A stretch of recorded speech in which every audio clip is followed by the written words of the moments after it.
Inkinga yomuntu uyashesha ukukhohlwa.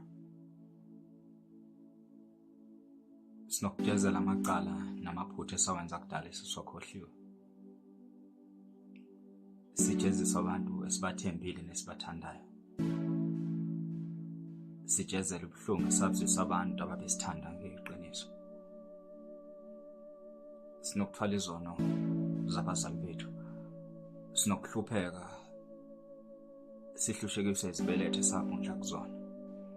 Obunye ubuhlungu esibhekene nabo asibizanga ezimpilweni zethu, kodwa kubuya izinduku kumele sibhaxabula abazali bethu. Zeqabona zabuya zazobhaxabula thina. Ngoba icala aliboli.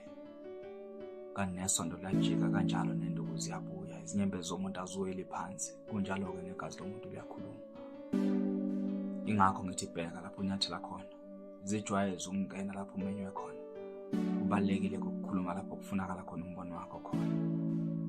Uvala umlomo wakho lapho kudingakala indlebe yakho khona. Fulathela uhambe lapho ubone ukuthi kufunakala umoya kanye nenhliziyo yakho. Ngoba ezinye izimpi sezinqoba kangcono masifulathele sihamba sithule. Ukwazi Nsele kahle mathatha mnyama.